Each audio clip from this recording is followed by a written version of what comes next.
Wala pong ano. Wala pong...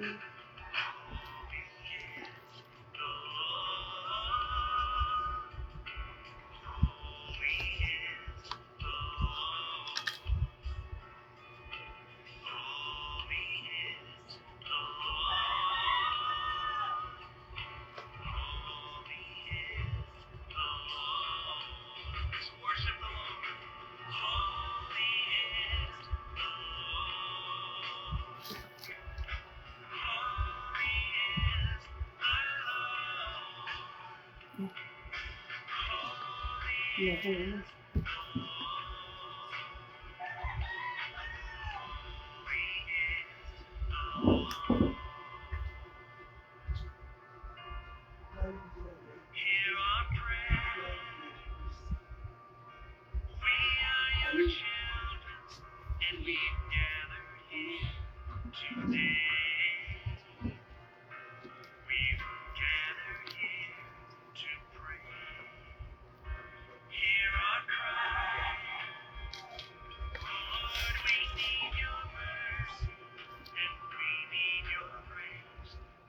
Ang password dito?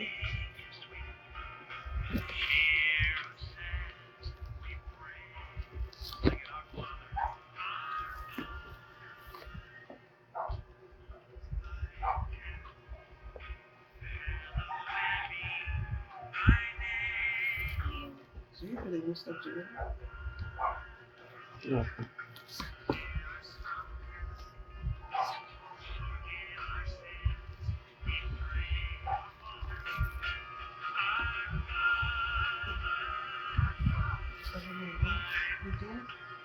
Tatlo.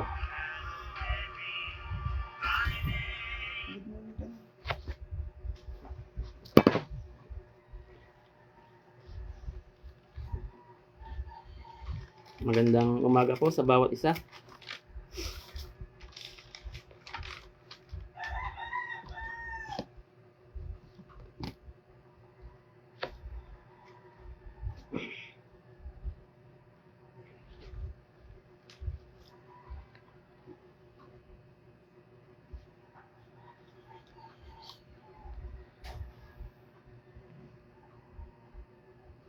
Sige po.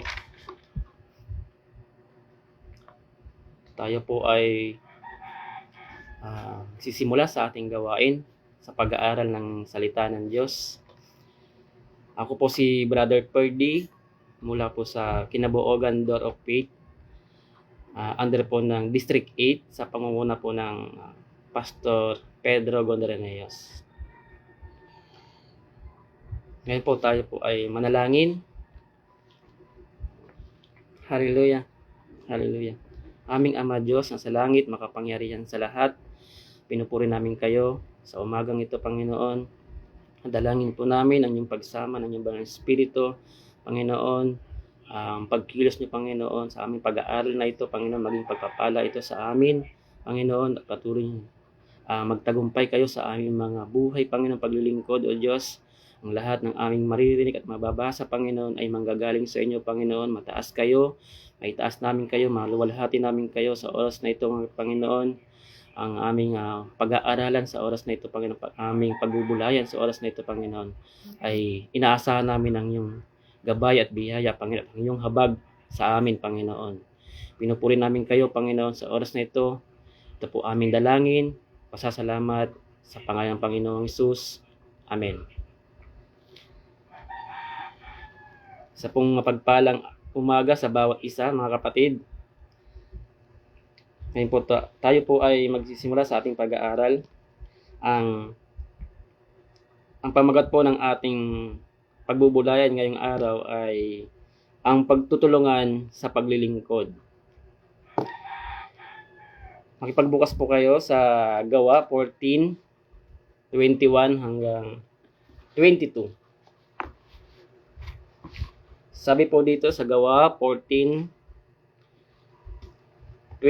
hanggang 22. Ang magandang balita ay pinangaral ni na Pablo at Bernabe sa Derbe, at marami silang nahikayat na maging alagad. Pagkatapos, nagbalik sila sa Lestra Iconio, at Antioquia sa Pisidia. 22. Pinalakas nila ang loob ng mga alagad at pinayuhan manatiling tapat sa pananampalataya. Daranas muna tayo ng maraming kapighatian upang makapasok sa kaharian ng Diyos, sabi nila sa mga alagad. Amen.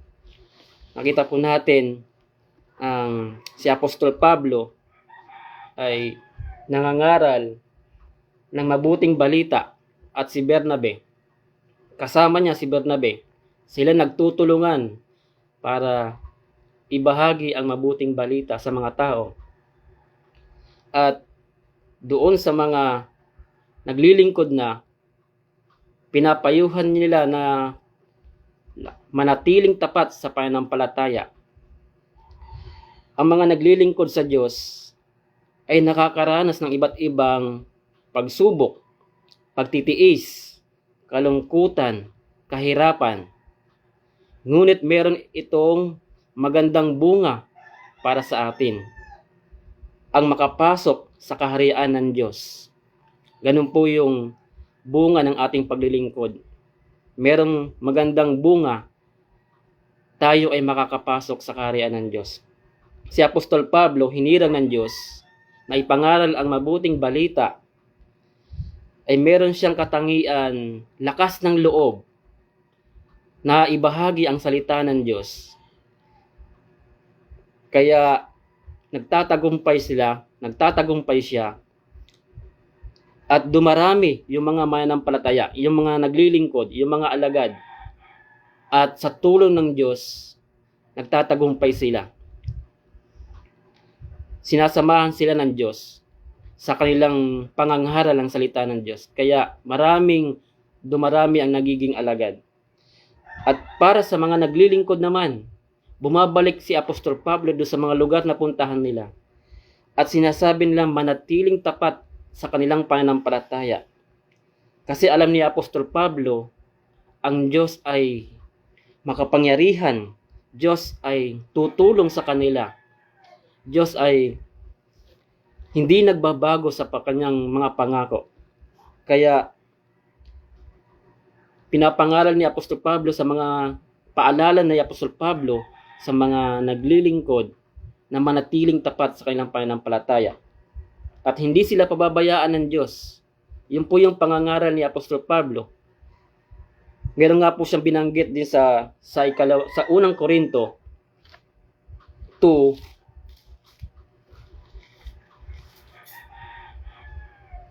sa unang Korinto, kabanata 2, talata po 4, sabi po dito ni Apostol Pablo, ang aking pananalita at pangangaral ay hindi ko sinubukang hikayatin kayo sa pamamagitan ng mambuhusay na talumpati at karunungan ng tao, subalit nangaral ako sa pamamagitan ng kapangyarihan ng Espiritu, sa 5, upang ang inyong pananampalataya ay maisalig sa kapangyarihan ng Diyos at hindi sa karunungan ng tao. Yun po yung ginagamit ni Apostol Pablo sa kanyang pangangaral. Ginagamit ni Apostol Pablo ang kapangyarihan ng Diyos sa kanyang pangangaral. Bakit? Sabi dito, ipinaliwanag din niya bakit hindi sa pamamagitan ng karunungan ng tao. Sa pangangaral, ginagamit niya sa pangangaral, ang gusto ni Apostol Pablo ay maisandig ang pananampalataya ng tao sa kapangyarihan ng Diyos. Katulad din natin ngayon, mga kapatid. Ngayon ay tinuturuan tayo, ang ating pananampalataya ay maisandig sa kapangyarihan ng Diyos. Maisandig o nakabase ang ating pananampalataya sa kapangyarihan ng Diyos, sa pagkilos ng Diyos, sa banal na Espiritu. Diba? Hindi nakabase sa galing ng tao. mangaral ng salita ng Diyos ang ating mga pananampalataya, kundi maniwala tayo sa kakayahan ng Diyos. Di ba po alam po natin, dahil alam po natin ang Diyos ay all-knowing. Ang alam ng Diyos ang lahat. God is omniscient. Ang kapangyarihan ng Diyos, ang kaalaman ng Diyos, noon, ngayon, at sa hinaharap, yun po ang kapangyarihan ng Diyos. Alam ng Diyos ang past, present, at future ng natin. Ang kaalaman ng Diyos ay walang pinagkukunan o walang pinagmulan ang kaalaman ng Diyos. Kaya po, doon tayo nakabase sa karunungan ng Diyos. Doon tayo nakasalig ang ating mga pananampalataya sa kapangyarihan ng Diyos, sa kaalaman ng Diyos na binibigay sa atin. Katulad ni Apostol Pablo, nangangaral siya sa pamamagitan ng kapangyarihan ng banal na Espiritu. Sabi din po dito, nabanggit din sa aklat ng Santiago 1, Kabanata 1, talata po 2. Sabi din ng aklat ng Santiago, sabi dito sa Santiago 1, 2, 4, mga kapatid, magalak kayo kapag kayo'y dumaranas ng iba't ibang uri ng pagsubok. Dapat ninyong malaman na nagiging matatag ang inyong pananampalataya sa pamamagitan ng mga pagsubok. At dapat kayong magpakatatag hanggang wakas upang kayo'y maging ganap at walang pagkukulang. Ganun po yung sinasabi din ni Santiago na magpakatatag kahit may pagsubok. Alam niyo po, merong halimbawa ng ating pananampalataya sa Panginoon. Merong isang uling na merong apoy at meron tong baga. Kapag ito ay pinapaypayan ng mahina, hindi pa siya malakas ang kanyang apoy. Pero kapag lumakas na ang paypay natin, pinapaypayan ng malakas, lumalakas din ang kanyang apoy. Lalo pang nagiinit ang kanyang apoy. Ganon din po ang ating paglilingkod sa Panginoon, mga kapatid.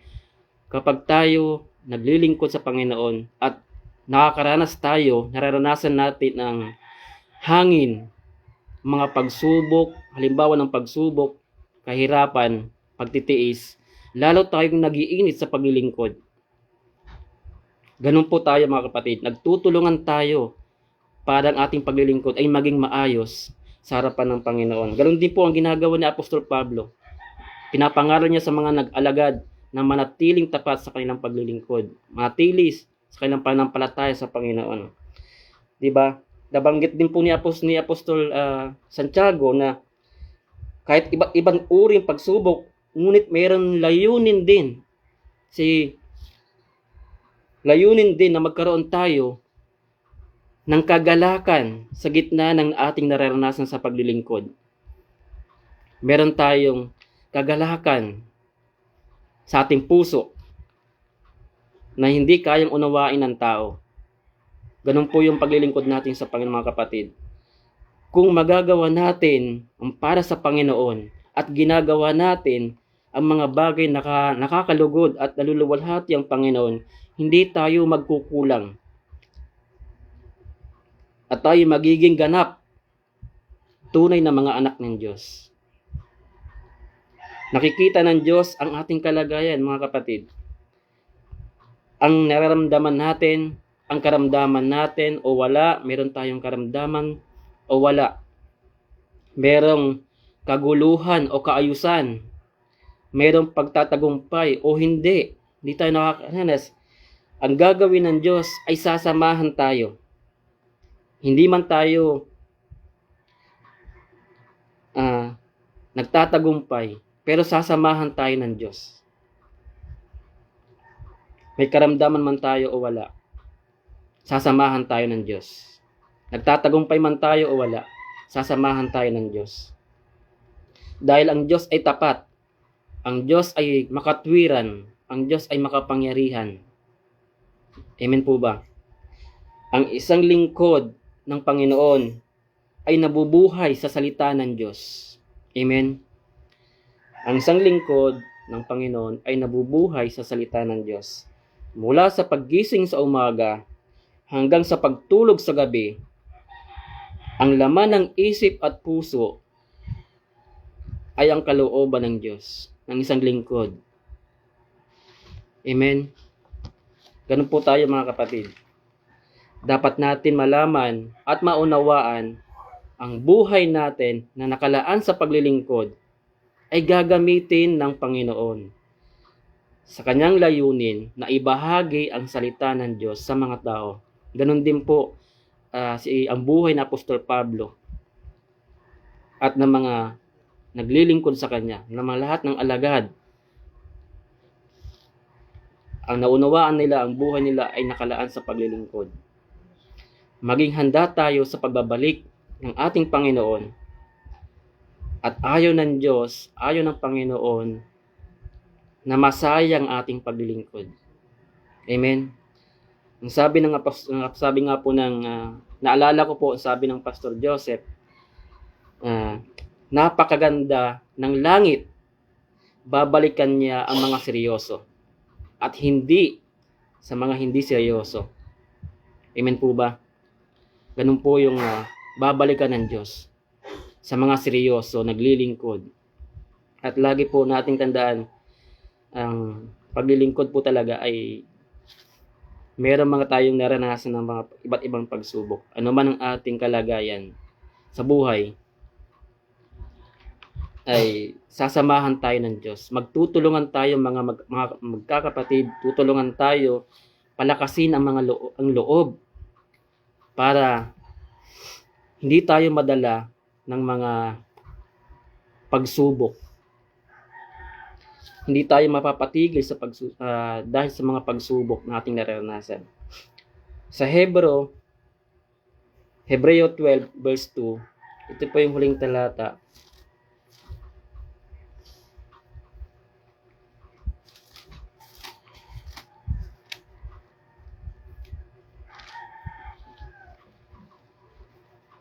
Sabi dito, ituon natin ang ating paningin kay Jesus. Sa Kanya nakasalalay ang ating pananampalataya mula simula hanggang katapusan. Dahil sa kagalakan naghihintay sa Kanya, hindi niya inalintana ang kahihiyan ng pagkamatay sa krus. At siya ngayon nakaupo sa kanan ng trono ng Diyos. Ganun din po tayo mga kapatid. Huwag natin ialintana ang mga nadaranasan natin. Sabi dito, palagi tayong nakapokus sa Panginoong Hesus. Huwag nating pansinin ang mga balakid at hadlang dahil meron tayong magandang patutunguhan sa langit. Amen po ba? Ganun po tayo mga kapatid. Ituon natin ang ating buhay, ang ating puso, ang ating isipan, ating mga ginagawa, ang ating paglilingkod sa Panginoon. Kasi meron itong magandang patutunguhan ang ating mga paglilingkod sa Panginoon. Purihin ang Panginoon. Kaya mga kapatid, ang ating pananampalataya ay nakabase sa kapangyarihan ng Diyos. Nakabase sa salita ng Diyos.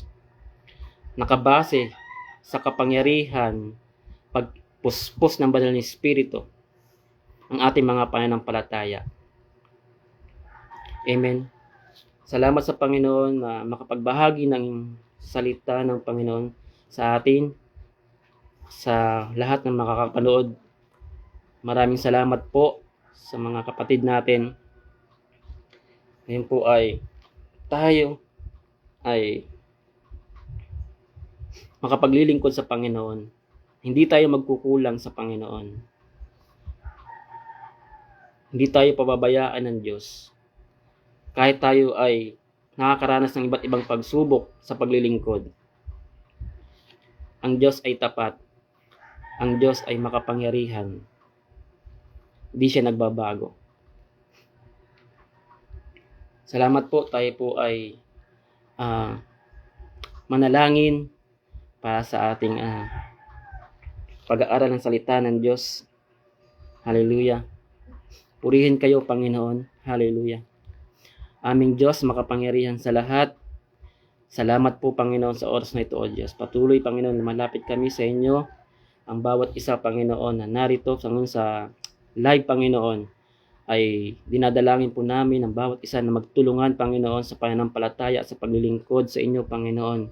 Patuloy kaming turuan, magtiwala, at manampalataya sa inyo, Panginoon. Panginoon, ang inyong banal na Espiritu, Panginoon, pinagkaloob niyo po sa bawat isa, Panginoon, ay magamit, Panginoon, at para sa inyong gawain, para sa mga ministeryo ng pinagkatiwala niyo po sa bawat isa, Panginoon. Tuloy niyo kaming samahan at bigyan ng tagumpay sa aming paglilingkod, O Diyos. Dalangin po namin ang bawat isa, Panginoon, anumang kananaranasan, Panginoon. Sa oras na ito, Panginoon, maranasan ang inyong pagkilos at inyong biyaya at pagtatagumpay, Panginoon. Sa buong buhay namin, buong araw na ito, Panginoon, ay samahan niyo po kami, Panginoon. At ang pagkilos, pag-iingat, pagkaloob niyo po sa bawat isa, Panginoon. Sa lahat po ng mga naglilingkod sa inyo, Panginoon, ang kanilang mga buhay, Panginoon, ay maranasan ng inyong tulungan, Panginoon, ng magkakapatid, Panginoon. Paalala niyo po sa amin na manatiling tapat sa aming paglilingkod, manatiling tapat sa aming pananampalataya, Panginoon. Lakasan ang aming mga loob, Panginoon, dahil ang pagsubok, Panginoon, ay laging nariyan. Pero hindi niyo kami pababayaan. Naniniwala po kami, Panginoon, na kayo ang aming kasama sa aming buhay paglilingkod. Tulungan niyo kami, Panginoon, hanggang sa inyong pagbabalik, Panginoon, ay hindi kami magkulang, Panginoon. Ang paglilingkod, Panginoon, ay maging kalugod-lugod sa inyong harapan. Maging tapat kami, Panginoon. Wala kayong makita, Panginoon. Tulungan niyo kami, Panginoon, na maging tapat, Panginoon, at maging kalugod-lugod sa inyong harapan, Panginoon. Salamat, Panginoon, sa oras na ito, O Diyos. Tinataas po namin kayo, Panginoon, ang gawain ito, Panginoon, ang gawain ng pag-aaral ng salita ng Diyos ay dinadalangin po namin, Panginoon, ay patuloy pagsama, Panginoon, ng inyong banal na Espiritu at pagtatagumpay, Panginoon, sa lahat, Panginoon, na gagamitin niyo, Panginoon, at mga naglilingkod sa inyo, mga pastor, mga manggagawa, Panginoon, na ipangaral ang salita ng Diyos.